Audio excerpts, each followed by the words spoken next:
गांव हो या फिर शहर हो, एक पड़ोसी की ज़रूरत एक पड़ोसी को कभी न कभी लग ही जाती है। वैसे भी अगर अचानक किसी चीज़ की ज़रूरत हो, कुछ ऐसी सिचुएशन हो जाती है कि जिससे लोगों को अपने आसपास के लोगों की मदद लेनी पड़ती है, अपने पड़ोसी की मदद लेनी पड़ती है। उनके यहाँ सामान वगैरह भी लोग मांगने जाते हैं। सामान अगर है पड़ोसी के यहाँ तो वह तुरंत दे देता है। कभी कभी ऐसा होता है कि अगर वह किसी काम में बिजी है, कुछ कारणवश वह तुरंत आपको नहीं दे पाता है, या फिर कभी आप मांगने गए, पड़ोसी ढूंढ रहा है उस सामान को आपके मांगने पर, लेकिन वह सामान तुरंत नहीं मिल पाया उसे। लेकिन जैसे ही वह सामान मिलता है, आपका पड़ोसी आपके घर देने के लिए पहुंच जाता है, जो एक अच्छा पड़ोसी होता है।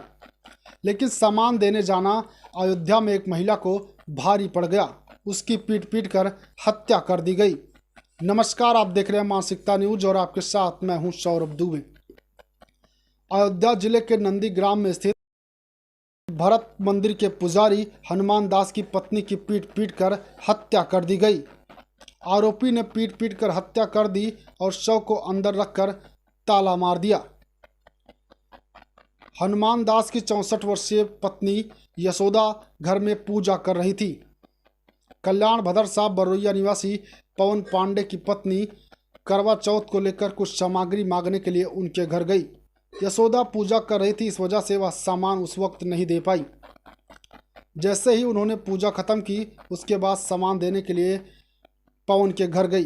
किसी बात से नाराज पवन ने जैसे ही वह यशोदा अंदर घुसी, उसने दरवाज़ा बंद कर लिया और यशोदा के सिर पर लोहे के रॉड से वार कर दिया। कई बार लगातार वार किया, जिससे यशोदा की मौके पर ही मौत हो गई। चीख पुकार सुनकर पवन पांडे की पत्नी कमरे से बाहर आई और किसी तरह वह घर से बाहर निकली। उसने मृतका यशोदा के बेटे को बात बताई और गांव वालों को भी यह जानकारी दी गई, जिसके बाद ग्रामीण इकट्ठा हुए और वहां पहुंचे। देखा ग्रामीणों ने कि पवन घर के आंगन में मंजन कर रहा था और अंदर से ताला लगाया हुआ था।